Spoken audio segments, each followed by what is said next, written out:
Sir, सबसे पहले तो आपका परिचय और किस मुद्दे पर आज आप प्रेस कॉन्फ्रेंस कर रहे हैं, ये थोड़ा। सभी पत्रकार बंधुओं को, मीडिया बंधुओं को मेरा नमस्कार और सभी समाज के सरदारों को मेरा नमस्कार, नमस्ते। जय रघुनाथ जी की, अम्मा गढ़ी, जय माता जी, जय वीर तेजा जी, नून प्रणाम, अस्सलाम वालेकुम, सत श्री अकाल, नमो बुद्धाय, जय भीम, जय धूलेलाल जी की, जय सेन भारत जी।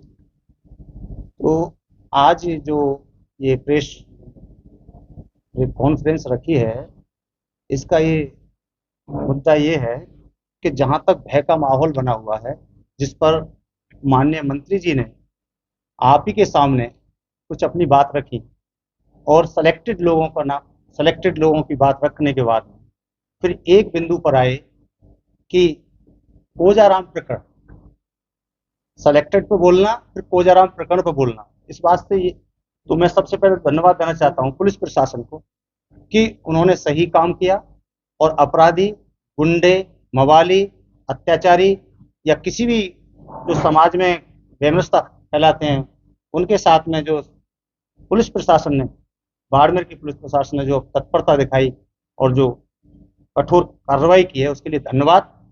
मैं यहाँ की पुलिस को धन्यवाद देना चाहता हूँ। लेकिन साथ ही मैं ये कहना चाहता हूँ, क्योंकि चुनाव का वक्त है और एमपी का चुनाव है, तो चुनाव तो आज से पहले विधानसभा का भी चुनाव हो रहा है और कोजाराम प्रकरण पहले हुआ था। उस समय आप सरकार में थे, आप उस समय सरकार में थे, न्याय दे सकते थे, कठोर कार्रवाई करा सकते थे। अपराधी चाहे कोई भी हो, अपराधी कोई भी हो, आज ही ये प्रकरण क्यों याद आया? इसका मतलब एक गरीब समाज को राजनीति का शिकार, सियासत का शिकार किया जा रहा है, वोट बैंक के लिए, न्याय के लिए नहीं।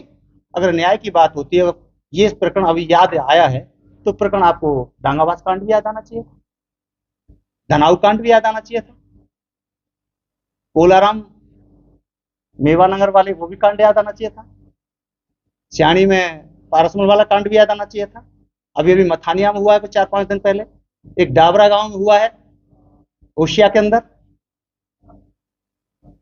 झुंझुनू में अभी कई लोगों के साथ में अत्याचार हुआ है, वो भी कोजाराम समाज के बंधु थे। तो मेरा कहने का मतलब ये है कि ये भय का माहौल दिखा करके वोट की राजनीति की जा रही है। तो उस संदर्भ में आज आपको यहां आमंत्रित किया। न्याय की बात करनी, आप सत्ता में हो तो आपको न्याय की बात करनी चाहिए, न्याय की बात करनी चाहिए। और जहां तक राजनीति की बात करना चाहते हैं, तो पहले वो अपनों से लड़ लें, अपनों को ही संभालने तो अच्छा है। क्योंकि मंच पर लोग कह रहे हैं कांटा निकाल दिया, पूर्व एमपी साहब कह रहे हैं आपने छापा है, कांटा निकाल दिया।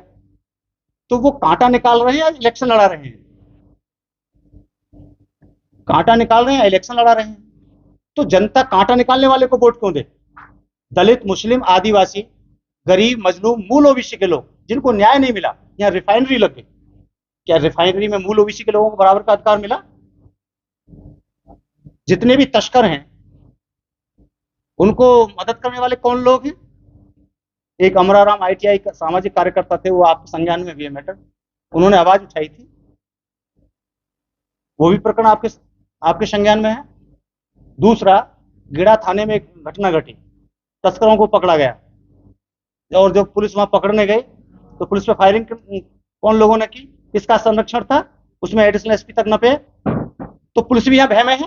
मेरा कहने का मतलब पुलिस भी भय में है और पत्रकार भी भय में है। मैंने कल परसों वीडियो वायरल हुआ, ऑडियो वायरल हुआ है कि पत्रकार भी भय में है, उनको भी समझाने का प्रयास किया जा रहा है। तो पुलिस को भी भयभीत करने का काम किया गया आपके कार्यकाल में, पत्रकार भयभीत करने का काम किया जा रहा है, गुंडे मवालियों को संरक्षण दिया जा रहा है, और आप भय की बात करते हैं। तो प्रशासन जो काम कर रहा है उसको करने दीजिए ना। मैं धन्यवाद देना चाहता हूं प्रशासन का।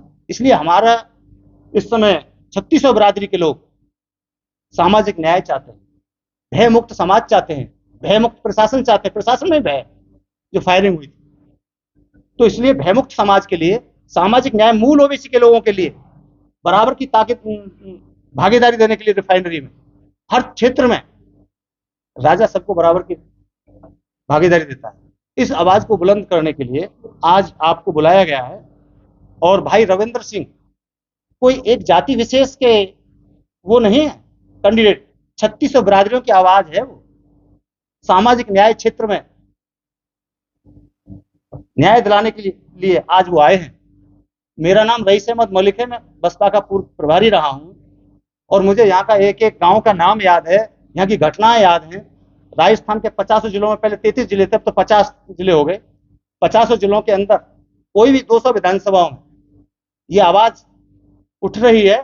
क्या कुछ लोग, चंद लोग ही ताकत में आकर के अन्य अत्याचार करेंगे? पुलिस को भी भयभीत करेंगे, प्रशासन तंत्र को भयभीत करेंगे, पत्रकारों को भयभीत करेंगे, तो फिर भय कौन लोगों का है? भय उन्हीं जनप्रतिनिधियों का है जिनको जनता ने चुना था। इसलिए जनता, 3600 बिरादरी के गरीब, मजलूम, शोषित, पीड़ित लोग सब जानते हैं।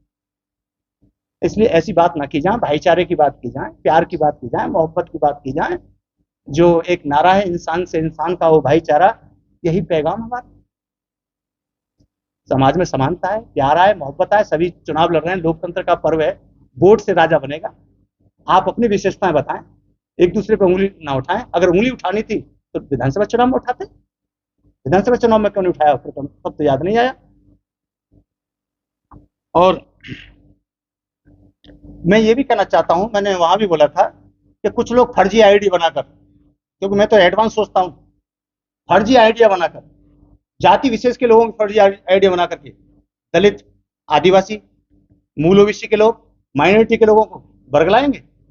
मैं तो कहना चाहता हूं पुलिस प्रशासन से, और मैं धन्यवाद भी देना चाहता हूं पुलिस प्रशासन को कि उन्होंने दूध का दूध, पानी का पानी कर दिया। कि फर्जी आईडी बनाने वाले कौन लोग थे? तो ये भी एक भय बनाया जा रहा है समाज में। तो भय बना कौन रहा है? मैं प्रमाणित बात कर रहा हूं, ये सब आप इस चीज को जानते हैं। तो हम तो आपकी आवाज उठा रहे हैं, मीडिया को भी भयमुक्त करना चाहते हैं, उन गरीब मूल ओबीसी के समाज के लोगों को भयमुक्त करना चाहते हैं, दलित, मुस्लिम, आदिवासी समाज के लोगों को भयमुक्त करना चाहते हैं, व्यापारियों को भयमुक्त करना चाहते हैं। समाज में समानता हो, प्यार हो, मोहब्बत हो।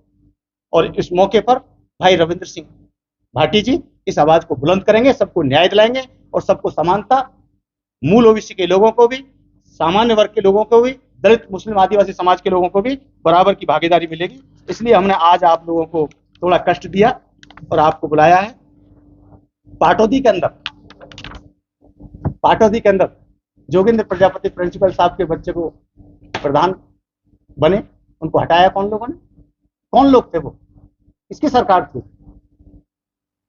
उससे पहले रशीदा बानो चुनाव लड़ी थी, उनके साथ में चुनाव के समय में कौन लोगों ने उनके साथ में भय का वातावरण बनाया था? तो मेरा कहने का मतलब यह है कि मैं तो आपको यह कहना चाहता हूं कि आप भी चौथे स्तंभ हैं। आप जनता की आवाज हैं। न्याय जिसको ना मिल रहा हो उसको न्याय दिलवाने का काम आप करते हैं। आप भी एक दंडाधिकारी महोदय हैं जो अपराध करता है उसको अपनी आवाज उठा करके दंड दिलवाने का काम करते हैं। जैसे एक वकील न्यायपालिका में जाकर के लॉ प्रतिनिधि बन करके और जज के सामने उसकी आवाज बनता है, तो आप भी जनता की आवाज है। वो जनप्रतिनिधि हैं तो आप भी मीडिया बंधु हैं, आपका दायरा कम नहीं है। तो ये आपके ऊपर भी हाथ रखा गया है, आपकी आवाज को भी दबाने की कोशिश की गई, किसको छापना है किसको नहीं छापना, ये तो आपकी बात है। ये आपका विवेक कहता है क्या सही है क्या गलत है, किसका छापेंगे किसका नहीं छापेंगे। तो हम तो ये चाहते हैं स्वतंत्रता होनी चाहिए, भाईचारा होना चाहिए। यही इसलिए आज आपको आमंत्रित किया। बहुत बहुत धन्यवाद। बस मेरा तो इतना ही कहना था।